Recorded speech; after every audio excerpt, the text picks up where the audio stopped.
Salve galera, professor Luiz aqui com vocês, professor de Física, e na videoaula de hoje a gente vai resolver alguns exercícios aí sobre indução magnética. Vem comigo na tela. Então bora lá pessoal, o exercício diz o seguinte, ó. Uma espira retangular de 10 centímetros de largura por 30 de comprimento é colocada num campo magnético uniforme de 2 Tesla.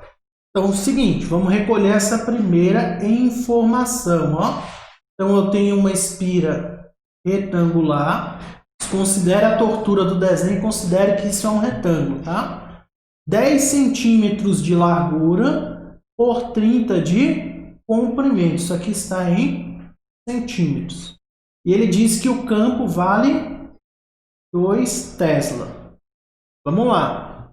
Ele fala o seguinte, ó. O ângulo entre a normal e o campo magnético é 60 graus. Então, vamos entender o que está acontecendo, ó. Então, eu tenho essa espira aqui, retangular. Essa espira retangular vai ser adentrada dentro de um campo magnético, sei lá, por exemplo, assim, né? E a normal vai formar um ângulo aqui que ele diz que é 60 graus. Então, essa situação aqui. Ele pergunta qual que é o fluxo que atravessa a espira. Vamos lá então, galera? Vamos calcular isso aqui, ó.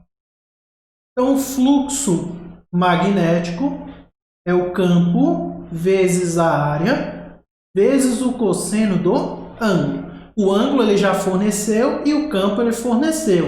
Percebam que ele não forneceu a área. Vamos calcular a área aqui? Como que eu calculo a área de um retângulo? Base vezes altura.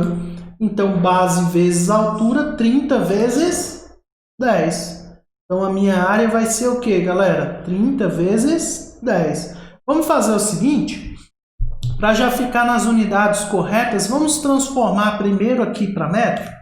Vamos lá. Quanto que vale 10 centímetros em metros? Para transformar de forma rápida aqui para metro, basta você dividir por 100, né? Então, isso daqui é a mesma coisa que 0,1 metros. Isso aqui é a mesma coisa que 0,3 metros. Então, aqui vai ser para a gente, ó, 0,3 vezes 0,1. Quanto que é 0,3 vezes 0,1? 0,03. Então, 0,03 metros quadrados. Então, agora eu consigo calcular o meu fluxo. Ó, vamos lá, ó. Só substituir, galera. Vou substituir o B, vou substituir o A e vou substituir o ângulo. Volta lá na figura. Ó. O B vale 2, o ângulo vale 60. Ó.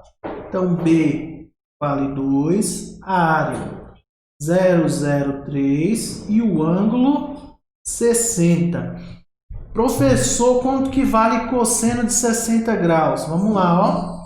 Tabela lá dos ângulos notáveis. Seno e cosseno, ó. 1, 2, 3. 3, 2, 1. Divide tudo por 2. Raiz onde não tem 1. Então, vamos lá. Então, aqui 30, 45 e 60 graus. Seno, cosseno. Aqui uma forma fácil, tá, de você lembrar aí dos ângulos notáveis. Então, eu quero cosseno de 60 graus. Vale quanto, galera? 1/2. Então, vamos lá, ó. Fluxo é igual 2 vezes 0,03 vezes 1/2, ó. 2 dividido por 2. 1 vezes 0,03 unidades de fluxo, né? Tesla por metro quadrado, que a gente chama de Weber. Se eu quisesse a resposta em notação científica, 3 vezes 10 a menos 2. Ó, caminho uma casa, 2 casas. Quando eu caminho para a direita, o expoente no 10 é negativo. Então, 2 casas para a direita, 10 a menos 2. Beleza? Vamos para o próximo exemplo. Uma barra condutora de 50 centímetros de comprimento se move perpendicularmente a um campo magnético uniforme, fornece o valor do campo, com velocidade de 20 metros por segundo. Qual sua força eletromotriz induzida? Então vamos lá, ele quer saber a força eletromotriz induzida. Forneceu para a gente o comprimento da barra, vou chamar de L. Forneceu para a gente o campo, não vou anotar porque já está aqui, ó. E forneceu para a gente a velocidade, 20 metros por segundo.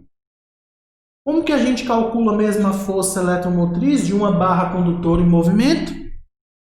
A gente viu lá que é BV vezes L. Então, minha força eletromotriz vai ser o B, que vale 4 vezes 10 ao quadrado, certo? Vezes a minha velocidade, que é 20, vezes o meu comprimento. Vamos só analisar o seguinte, galera. Está na unidade correta? Não está. Vamos transformar rapidinho isso daqui para metro? Como que eu transformo de forma rápida para metro? Divido por 100. 50 dividido por 100, 0,5 metros. Beleza? Então, vamos lá, ó. 20 vezes 0,5 dá 10. 10 vezes 10 ao quadrado, 10 ao cubo. Ok? Outra maneira de pensar também, ó. Vamos aqui, mais fácil. 4 vezes 20 dá quanto? 80. Então, 80 vezes 0,5 dá 40. Escrevendo isso daqui em notação, vou andar uma casa para a esquerda ou direita, galera? A vírgula está aqui, né? Então, para a esquerda. 4 vezes 10 ao cubo. Quando eu ando para a esquerda, as casas aumentam. Qual que é a unidade de força eletromotriz? Volt. Então, ou seja, isso é equivalente a 4.000 volts. Vamos lá, mais uma. Uma espira retangular de área 1 metro quadrado é colocada perpendicularmente às linhas de um campo magnético uniforme 12 vezes 10 a menos 3 Tesla. O campo magnético é reduzido a zero em 3 segundos. Então, olha só, tempo, 3 segundos. Qual a força eletromotriz induzida média? Então, veja bem, galera. Eu tenho uma mudança aqui no meu fluxo. Meu fluxo vai variar em 3 segundos. E ele pergunta qual que é a minha força eletromotriz. Então, de acordo com a lei de Faraday-Newman, né, minha força eletromotriz ela pode ser calculada como a variação de fluxo pela variação de tempo. Então, o que é o ΔΦ? Φ final menos Φ inicial. Então, vamos calcular o fluxo final e o fluxo inicial? Vamos lá, o fluxo final ele já forneceu no exercício. Ele diz que o campo magnético é reduzido a zero em 3 segundos. Se o campo acaba aqui, ó, se as linhas acabarem, eu vou ter fluxo? Não. Então, meu fluxo final é quanto? É zero. Então, já sei que o meu fluxo final aqui é zero, porque ele disse no exercício. Ó. Então, meu fluxo inicial vai ser o quê? Ó? O que é fluxo mesmo? Fluxo a gente viu que é campo vezes área vezes cosseno do ângulo. Só que nesse caso aqui, ó, minha reta normal aqui, vocês percebem que ela está na mesma direção da linha de campo? Isso é um caso de fluxo máximo, eu não tenho ângulo aqui. Então, cosseno de zero é igual a 1. Então, o meu fluxo inicial aqui vai ser o campo inicial, 12 vezes 10 a menos 3, vezes a área, que é 1. Ou seja, o meu fluxo inicial vai ser 12 vezes 1, 12. Então, 12 vezes 10 a menos 3. Certo? Então, vamos lá. Então, agora que eu tenho o fluxo inicial e o fluxo final, tem como eu calcular? Tem. Então, aqui 12 vezes 10 a menos 3. Então, quanto que é 0 menos 12? Menos 12 vezes 10 a menos 3. Veja bem, achei a variação de fluxo. Ó. O tempo eu já tenho. Ele forneceu, diz que é 3 segundos. Então, tem como eu achar a força eletromotriz? Tem, ó. Menos daqui com menos daqui vira mais. Então, 12 vezes 10 a menos 3 dividido por 3. 12 dividido por 3 é quanto, galera? 4. Então, a minha força eletromotriz, ó, em volts, 4 vezes 10 a menos 3 volts. Beleza?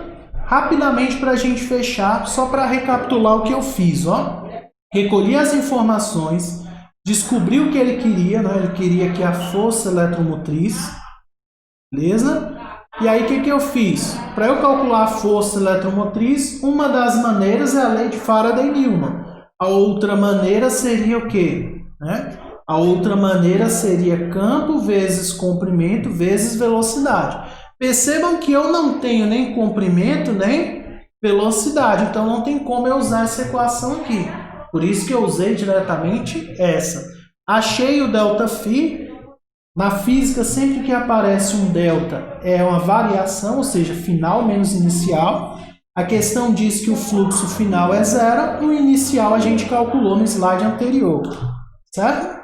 Ou seja, dividimos esse resultado por 3 e achamos aí a resposta. Tranquilo, galerinha? Espero que vocês tenham acompanhado, espero que vocês tenham gostado. Obrigado por assistir até aqui. Qualquer dúvida, eu estou à disposição. Vou ficando por aqui e um grande abraço para vocês. Valeu e fui!